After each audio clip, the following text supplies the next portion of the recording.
არ მახსოვს ვისთან, მაგრამ წავაწყდი ერთგან Facebook-ზე კომენტარებში თუ სტატუსში, გონიერი ადამიანი იქნება ცხადია, ვინც ეს დაწერა, რომ საქართველოს ხელისუფლება აპირებს რუსეთის ფედერაციასთან დიპლომატიური ურთიერთობის აღდგენას და რაღაი აპირებს რუსეთის ფედერაციასთან დიპლომატიური ურთიერთობის აღდგენას, სწორედ ამიტომ მრავალწერტილი გაგიკვირდებათ და მრავალწერტილი ისევ სწორედ ამიტომ გადაწყვეტილება მიიღო დიასპორისთვის, ანუ უცხოეთში მყოფი საქართველოს მოქალაქეებისათვის არჩევნებში მონაწილეობის აკრძალვა. სწორედ ამიტომ აუკრძალა უცხოეთში მყოფ საქართველოს მოქალაქეებს, აუკრძალავს საქართველოს მოქალაქეებს, რომლებიც უცხოეთში არიან, არჩევნებში მონაწილეობას. ეს რომ წავიკითხე, გულახდილად გეტყვი რაღაც კორელაციები ვერ აღმოვაჩინე, დამაჯერებელი კორელაციები ვერ აღმოვაჩინე. რა შუაშია მეთქი დიპლომატიური ურთიერთობის აღდგენა თუ უნდა რუსეთის ფედერაციასთან, ისედაც გააკეთებს ამას მეთქი, ვთქვი პასუხად ჩემთვის, ასე ვიტყვი და გადავფურცლე, გავატარე სხვა სტატუსის ჩაკითხვაზე, კითხვა-ჩაკითხვაზე, გააზრებაზე გადავედი. მაგრამ გუშინ იყო და ბანდიტმა ირაკლი კობახიძემ ფსევდო ჟურნალისტებს ტელეკომპანია იმედზე, ვინც მუშაობს, ანიკაშვილი, ეს გოგო და მეორეს რა ქვია, არ ვიცი, ფუტკარაძე თუ არ ვცდები, მათ მისცა ინტერვიუ. დღეს ქროლვისას ამ ინტერვიუს წავაწყდი და ამ ინტერვიუს ერთი ფრაგმენტი მინდა შემოგთავაზოთ, თავის კითხვიანა მაგდა ანიკაშვილი ეკითხება ირაკლი კობახიძეს ჩემი აზრით სიგიჟეს, ჩემი აზრით არასწორად ეკითხება, მაგრამ რა მნიშვნელობა აქვს ხა ჩემ აზრს. მე ანიკაშვილის კითხვა კი არ არის საინტერესო. კობახიძის პასუხი უფრო საინტერესოა. მოვუსმინოთ და განვავითაროთ ეს აზრი. სამშობლოში დაბრუნების თვალსაზრისით მატერიალური და ასე შემდეგ, ვიცით დაახლოებით რა მდგომარეობაში არიან ეს ადამიანები, ვინც ქვეყნის ფარგლებს გარეთ ცხოვრობენ და პრაქტიკულად ეს იგივეა, მოგობენ, რომ ერთმევა ადამიანს ხმის უფლება. აი ამ საკითხზე. სამართლებრივად ეს არის აბსურდი და არ შეიძლება კომპეტენტურმა იურისტმა ასეთი რამ თქვას, არ ვიცი ხომ ეს იურისტები ამბობენ თუ არა იურისტები, მით უმეტეს რომ არსებობს არაერთი დემოკრატიული ქვეყნის პრაქტიკა, სადაც არ დარდება საზღვარგარეთ არჩევნები, მათ შორის საქმე ეხება ისეთ ქვეყნებსაც, რომლებსაც ძალიან დიდი დიასპორა აქვს ამ მსოფლიოს მასშტაბით. სამართლებრივ ხარისხს რო შევეხოთ სხვათა შორის, აქ სწორედ რომ სამართლებრივი არგუმენტებიც მეტყველებს ჩვენი გადაწყვეტილების სასარგებლოდ, რატომ? ყველგან უნდა იყოს თანასწორობა უზრუნველყოფილი, ხო? მაგალითად საქართველოში ნახეთ, ყველგან უნდა იყოს თანასწორობა უზრუნველყოფილი. სწორი ბრძანებაა რასაკვირველი. ანუ თუ ბრაზილიაში ცხოვრობ, ბრაზილიაში შეიძლება არის საარჩევნო უბანი, მაგალითად თუ მაგალითად რო ვინმე ცხოვრობს რომელიმე აფრიკულ სახელმწიფოში და იქ საარჩევნო უბანი არ არის გახსნილი, არ ვიცი, მაგალითად ეგვიპტეში იქნება, სამხრეთ აფრიკაშიც იქნება, მაროკოში იქნება, მაგალითად ნიგერიაში არის გახსნილი, პირობითად ლაპარაკობ, ხო? ნიგერიაში არის კი გახსნილი საარჩევნო უბანი, მათ რაღაცა არ არის გახსნილი საარჩევნო უბანი, იმ მოქალაქეებს, ვინც ნიგერიაში ცხოვრობს, მათაც უნდა ჰქონდეთ ხელმისაწვდომობა, შესაძლებლობა, რომ არჩევნებში მიიღონ მონაწილეობა და თითქოს ლოგიკურად ანვითარებს საკვარი ირაკლი კობახიძე, მაგრამ ცხადია ის ნიგერიას არ გულისხმობს და გეტყვით, რაც გულისხმობს და ვის გულისხმობს, აი უკვე შემდგომ წინადადებაში პრაქტიკულად ის ღიად ამბობს ერთ ქვეყანაზე და შესაბამისად რას აპირებენ, როგორც ჩანს, ამაზეც ვისაუბროთ. საზღვრებში როცა ტარდება არჩევნები, ფიზიკური ხელმისაწვდომობა საარჩევნო უბნებში არის თანაბარი საქართველოში მცხოვრები ყველა ამორჩევლისთვის. რაც შეეხება დიასპორას, მაგალითად დიასპორის ნახევარი დაახლოებით ცხოვრობს რუსეთის ფედერაციაში და მათ საერთოდ არ აქვთ არავითარი საარჩევნო უბნები. ანუ მე რო წავიკითხე სტატუსი რამდენიმე საათის კი არა, ერთი დღის წინ, სადაც ავტორი ოღონდ არ მახსოვს და პატივისცემას ვუდასტურებ, ვინც იყო თუ გავამეხმაურება, ფრიად მადლობელი ვიქნები, იქვე დავუდასტურებ კომენტარებში კიდევ ერთხელ პატივისცემას. სადაც ავტორი ავითარებდა ამგვარ მოსაზრებას, რომ ესენი უკან დაიხევენ, განა არა. ესენი იტყვიან, რომ კი ბატონო, მართალი ხართ, ჩატარდეს არჩევნები იქ, სადაც ტარდება, სადაც ტარდებოდა და ჩვენ უკან მიგვაქვს ჩვენივე ინიციატივა იმის თაობაზე, რომ დიასპორის წარმომადგენლებს არჩევნებში მონაწილეობის უფლება ჩამოერთვათ, შეეზღუდოთ, ჩამოერთვათ. უკან მიგვაქვს განა, არა, მაგრამ თუ თანაბრობაა აუცილებელი, მაშინ მოდი რუსეთშიც გავხსნათ საარჩევნო უბნები მოსკოვში, ჩელიაბინსკში, ვლადივოსტოკში, ვლადიკავკაზში, ომსკში, მურმანსკში, პეტერბურგში და ასე შემდეგ. იქ გავხსნათ საარჩევნო უბნები. და ნახევარი დიასპორისა თუ ცხოვრობს, სახლობს რუსეთში, იმათაც მიეცეთ შესაძლებლობა ზუსტად ისე როგორც გერმანიაში მაცხოვრებლებს ამასთან გარკვეულ შემთხვევებში უკანონოდ.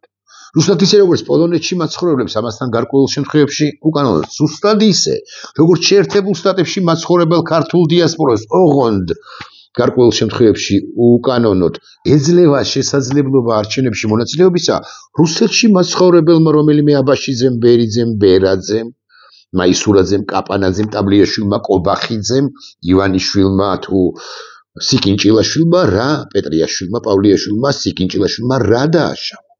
და სწორიც არის, იცით, კობახიძე. მაგრამ იმისთვის, რომ რუსეთში ჩატარდეს არჩევნები, ამისთვის გარდაულად აუცილებელია გაგიკვირდებათ და დიპლომატიური ურთიერთობების აღდგენა რუსეთის ფედერაციასთან. ეს არის ერთ-ერთი მიზანი, მეთქი ან კარგით ერთ-ერთი ამოცანა, თუ გლებავთ ასე ვიტყვი, რომლის მიღწევასაც ცდილობს საქართველოს დე-ფაქტო მმართველობა. ამით ის გაზრდის. შეიძლება მთლად ზუსტი სიტყვა არ არის. ხო, მაგრამ უკეთესი სიტყვა ვერ მოვიფიქრეთ ახლა. გაზრდის ამორჩეველთა რაოდენობას, უფრო ზუსტი რომ იყო, გაზრდის უშუალოდ მისი ქართული ოცნების ამორჩეველთა რაოდენობას, რამდენადაც ჩვენ პრინციპში უნდა ვიფიქროთ, ვიანგარიშოთ ასე, რომ კი ძალიან ბევრი მოქალაქეა რუსეთში მაცხოვრებელი საქართველოსი, ვინც ქართული ოცნების მოწინააღმდეგეა, ვინც ჩამოვიდა სხვა შორის გასული წლის 26 ოქტომბრის არჩევნებზე, მათი მნიშვნელოვანი ნაწილი მე მინახავს, შემხვედრია არაერთი მოქალაქე აფხაზეთიდან დევნილები უფრო, ვინც დაბრუნდა საქართველოში, ალია გააკეთა, ხო? დაბრუნდა საქართველოში და დროებით რასაკვირველია, მე გაბრუნდა უკვე რუსეთში, მაგრამ მაინც უნდა ვთქვათ ალბათ, რომ რუსეთში მაცხოვრებელ, რუსეთებში მაცხოვრებელ საქართველოს მოქალაქეთა, მოდი ასე ვიტყვი, 70 ან 80% არც არის გასაკვირი ეს, მაინც ამ რუსული ოცნების, რუსეთის აქაური მსტოვრების პარტიის, აგენტების პარტიის, კობახიძის პარტიის მომხრეა ხო და იქნება და ეს ორსვლიანი თუ სამსვლიანი კომბინაცია აღარ ვაუქმებთ უბნებს გერმანიაში, ბრაზილიაში, პოლონეთში, შეერთებულ შტატებში, პორტუგალიაში თუ ნიგერიაში, ცხადია, არც ქონია ნიგერიაში გახსნილი, არც არასოდეს მიუხედავად იმისა, რომ 5-7-10 ნიგერიაში მაცხოვრებელი ქართველი გვეყოლება. მაგრამ თუ არ ვაუქმებთ და ეძლევათ შესაძლებლობა ყველა ქვეყანაში არა, იმ ქვეყნებში, რომლებშიც იყო საარჩევნო უბნები გახსნილი, იმ ქვეყანაში მაცხოვრებელ ქართველებს მონაწილეობა აგემოვდივართ დათმობებზე, მაშინ რატომაც არა. მოდი გავხსნათ საარჩევნო უბნები რუსეთის ფედერაციაში, ჩვენ ვიცით, ითქვის ქართული რუსული ოცნება, სად მეტნაკლებად, სად რამდენი მოქალაქე საქართველოსი ცხოვრობს, რომელ ქალაქში, ომსკში პირობითად 880, ჩელიაბინსკში პირობითად 960. სულ კობახიძე თავად ადასტურებს, თავად მიგვანიშნებს, რომ დიასპორის ნახევარი ცხოვრობს რუსეთშიო. მე ეჭვმეპარება გულახდილად გეტყვით, მე მგონია, რომ რუსეთში არ ცხოვრობს უმეტეს, თქვათ, 20-30%-ისა მთლიანად გასულთაგან, მაგრამ საბოლოო ჯამში რა ვიცით, ესენი აკონტროლებენ საკუთარივე საქსტაც თუ ჯეოსტაც და ესენი იტყვიან რომელიღაც ეტაპზე ამ მათივე გაკონტროლებული ჯეოსტატის ოფიციალური მონაცემი იქნება, რომ რუსეთში გასულია 750,000 მოქალაქე. 750,000 მოქალაქე თუ არის გასული, აქედან 375,000 ნახევარმა რომ მიიღოს მონაწილეობა, ნახევრიდან 80% იქნება ქართული რუსული ოცნების მომხრე, ესეც შენი ყოველგვარი გაყალბების გარეშე, მოდი ასე ვიტყვი, ბეღელში ჩაყრილი, ხო, ბეღელში ჩავარდნილი ხმები ქართული რუსული ოცნების სასარგებლოდ რა ისინი მოქალაქეები არ არიან, აბაშიძეები, ბერიძეები, ბერაძეები, კაპანაძეები, მაისურაძეები, კოლბახიძეები, ტაბლიაშვილები, ივანიშვილები, პეტრიაშვილები, პავლიაშვილები და სიკინჭილაშვილები. ხო, ეს არის ეს. შესაძლოა, მოდი მაინც ესე ვიტყვით. ეს არის ესე. რისთვის ემზადება აქედან გამომდინარე ქართული რუსული ოცნება? ქართული რუსული ოცნება ემზადება ამ ლოგიკით, რიგგარეშე შესაპარლამენტო არჩევნებისათვის ჩვენ დაგითმეთ, ქართული საზოგადოების ნაწილს დავუთმეთ, აკაცუკებს კი არა. დავუთმეთ საზოგადოების ნაწილს, რომელიც ითხოვდა რიგგარეშე არჩევნებს და დავნიშნეთ არჩევნები მაისის თვეში, ოღონდ ამ რეგულაციებით თუ არა რეგულაციებით, ამ მექანიზმების გამოყენებით, პოლიტიკური პარტიების აკრძალვით, არასამთავრობო watchdog ორგანიზაციებისათვის პრობლემების შექმნით და მათი ერთგვარი ან მრავალგვარი აკრძალვით, მათ შორის არჩევნებზე დაკვირვების შესაძლებლობების მოსპობით, მედიის შეჭირხვნით, შევიწროებით, ჟურნალისტების დევნით, აკადემიური სექტორის ასევე დევნით და ასე შემდეგ, მოკლედ სხვადასხვა კანონით, რომელიც რეპრესიული კანონით, რომელიც ამ 2 წლის განმავლობაში მიიღო ქართულმა რუსულმა ოცნებამ, ის უზრუნველყოფს იმას, რომ ბჭყალებში თუ ბჭყალებოთ, მაინც ბჭყალებში, ესე უნდა ვთქვა, კანონიერი არჩევნები ჩაატაროს და კანონიერად იყოს არჩეული. ოღონდ აქ ერთი პრობლემაა ქართულ ოცნებას რაც აქვს. ერთი პრობლემა არის, რომ ლეგიტიმაცია მაინც არ ექნება. პარტიების გაუქმებით და საარჩევნო კამპანიაში ჩართვის აკრძალვით ქართული რუსული ოცნება ვერ იქნება ლეგიტიმური ვერანაირ ახალი არჩევნების შედეგადაც კი. ეს პრობლემა მისთვის სერიოზულია ახლაც. 26 ოქტომბრის არჩევნებს არ აქვს არც შიდა და არც გარე ლეგიტიმაცია. მე მესმის, რომ მას უნდა 113-114 დეპუტატი ყავდეს საქართველოს საკანონმდებლო ორგანოში, რათა ძალიან სწრაფად მიიღოს რუსეთიდან შეკვეთილი ესა თუ ის გადაწყვეტილება. მესმის ეს. მაგრამ ამას რუსეთი ითხოვს, იმდენად მათ ტვინებში კი არ მომწიფებულა ეს, ისინი ისედაც რუსულ პოლიტიკას ატარებენ. რუსეთი ითხოვს ცალკეული იმ გადაწყვეტილებების აღსრულებას საქართველოს საკანონმდებლო ორგანოს მიერ, რომელიც რუსეთისავე აზრით ძალიან მნიშვნელოვანია, მაგალითად 78 მუხლის გაუქმებას. ესენი ეუბნებიან მოსკოვს, რომ ჩვენ ისედაც აღარ მივდივართ ევროპისაკენ, მაგრამ მოსკოვს ბეჭედ დასმული უნდა ეს. და ბეჭედ დასმულობა კი, ბეჭდის დასმის გარეშე კი ეს ყველაფერი არ გამოდის და ეს ყველაფერი არ გამოდის საქართველოს საკანონმდებლო ორგანოში 113-114 დეპუტატის ყოლის გარეშე. აქედან გამომდინარე, მე მგონია, რომ მოსკოვის ზეწოლით ისინი მართლა წავლენ 78 მუხლის გაუქმებაზე ახალ არჩეული, მაგრამ ასევე ბოდიშინგა ეს უგაცრავად. ხო, ასევე არალეგიტიმური პარლამენტის მიერ. საერთაშორისო მხარდაჭერა რო არ ექნება არც ახალ პარლამენტს, არც ძველს, ეს გასაგები. ახლა სხვა კითხვა უნდა დავსვა პრინციპში. მადლობა და წყალიც თუ არ შეიძლება, წყალი ის არის ბოდიში, მადლობა. ერთი კითხვა მაქვს პოლიტიკურ პარტიებთან. მე როგორც ხვდები კი არა, როგორც ვიცით, სამი პოლიტიკური სუბიექტის გაუქმებას აპირებს ქართული რუსული ოცნება. ეს არის ერთიანი ნაციონალური მოძრაობა, ეს არის რა ქვია იმას, ახალი დროა, გირჩი, ზურა ჯაფარიძისა, ეს ალიანსი, ეს კოალიცია და ეს არის ლელო ძლიერი საქართველო და თუ ის კოალიცია, დღემდე და ალბათ კოალიცია, ამ სამი პოლიტიკური სუბიექტისა. ცხადია, უკანონოა ეს ყველაფერი, ცხადია, არასამართლებრივია ეს ყველაფერი და ეს ყველაფერი ვიცით. რამდენადაც მახსოვს, კი რა, ზუსტად მახსოვს, ვის გაუქმებასაც არ აპირებს, მათგან მხოლოდ ფედერალისტებმა დააფიქსირეს საჯარო პოზიცია იმასთან დაკავშირებით, რომ არანაირ ახალ არჩევნებში ისინი არ შევლენ, თუ ახალი არჩევნები იქნება ჩანიშნული ბიზინა ბანდიტი ივანიშვილის მიერ. სხვებს, მათ შორის მე ვინც მესიმპათიურება იმ პოლიტიკურ სუბიექტებს, ამგვარი პოზიცია არ დაუფიქსირებიათ. მე მოვუწოდებ თხოვდა მოვუწოდებ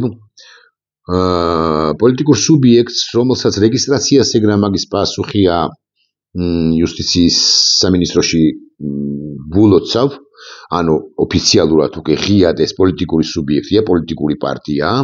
ეს არის თავისუფლების მოედანი, ლევან სუსკირიძეს და არაჩვეულებრივ საქართველოს არაჩვეულებრივ მოქალაქეებს ღიად დააფიქსირონ მოსაზრება პოზიცია საკუთარი, ისინი მიიღებენ თუ არა მონაწილეობას ახალ საპარლამენტო რიგგარეშე არჩევნებში იმის გათვალისწინებით, რაც ხდება რა პოლიტიკური კონტექსტიც არის შექმნილი, რაც ხდება ქვეყანაში, ანუ რეპრესიები და სამი პოლიტიკური სუბიექტის გაუქმება. მაღალი ალბათობით. მეორე ფედერალისტებს საკითხით დაფიქსირებული აქვთ და მკვეთრად უარყოფითი და მისასალმებელი პოზიცია აქვთ დაფიქსირებული. მეორეებს ვისაც მოვუწოდებ ეს არის გახარიას ჯგუფი. მე საერთოდ არ მესმის გახარიას ჯგუფი, რაც მიეტენა უკაცრავად ვიტყვი სიტყვიზა პარლამენტში, მაგრამ თუ მას პოლიტიკურ ასპარეზზე დარჩენა უნდა, ცხადია უნდა, მის მიერ არჩეული გზა რასაკვირველი არის წამგებიანი გზა, განადგურდება ჩემი აზრით. მაგრამ მიუხედავად ამისა, მიუხედავად იმისა, რომ ამას ფიქრობ, მე მაინც ვკითხავდი და ვეკითხები გიორგი გახარიას უშუალოდ, ან მის პოლიტიკურ პარტიას, რიგგარეშე არჩევნები ემანდრობ ჩაინიშნოს, ისინი ამ პირობებში მონაწილეობას მიიღებენ. თუ ლევან სუსკირიძის პარტიასთან დაკავშირებით, ანუ თავისუფლების მოედანთან დაკავშირებით, პრაქტიკულად დარწმუნებული ვარ, რომ ისინი არ მიიღებენ მონაწილეობას და სწორსაც იზავენ, ღიად ვაფიქსირებ ჩემს პოზიციას, აქ პირიქით გახარიასთან მიმართებაში და არა მხოლოდ გახარიასთან მიმართებაში, არამედ იაგო ხვიჩია და ვახო მეგრელიშვილის გირჩთან მიმართებაში პრაქტიკულად დარწმუნებული ვარ, რომ ისინი პირიქით მიიღებენ მონაწილეობას. არ ჩამოყალიბებულა პოლიტიკურ სუბიექტად რამდენიც ვიცი, მაგრამ აი ტელევიზიის მცველები რო არიან არაჩვეულებრივი ხალხი, მემარცხენეებს ზოგადად არ ვემხრობი, მაგრამ ნუ რა მნიშვნელობა აქვს, ეხლა მე ვემხრობი თუ არა, პატიოს არის წესიერი, უმრავლეს შემთხვევაში კარგი ადამიანები არიან, ისინი პოლიტიკურ სუბიექტად გარდაქმნას აპირებენ თუ არა, თუ არ გარდაქმნილან ამ წუთამდე. და თუ აპირებენ, ისინი მიიღებენ თუ არა მონაწილეობას ახალ საპარლამენტო რიგგარეშე არჩევნებში, თუ ის ჩაინიშნა ამ პირობებში, ამ კონტექსტში, როცა სამი პოლიტიკური სუბიექტი გაუქმებული იქნება და მაღალი ალბათობით და შესაბამისად კონკურენტული არჩევნები ვერანაირად ვერ იქნება. ანუ ამ რაღაცა პირის მოწმენდას, მოდი ასე ვიტყვი, აპირებენ თუ არა ქართული რუსული ოცნებისათვის. მათთან დაკავშირებით თქვენის ნებართვით მე არ დავაფიქსირებ პოზიციას, ანუ თუ იაგოსთან დაკავშირებით გონია რომ ისინი წავლენ ამ არჩევნებზე, როგორც არჩევნო სუბიექტებად დააფიქსირდებიან და თუ მგონია რომ გახარიაც იგივეს იზავს და თუ ვიცი რომ ფედერალისტები იგივეს არიზავენ და მგონია რომ თავისუფლების მოედანი იგივეს არიზავს, აი მათთან დაკავშირებით პოზიციას არ დავაფიქსირებ, ანუ სოციალისტები არიან, ხო თუ არ ვცდები.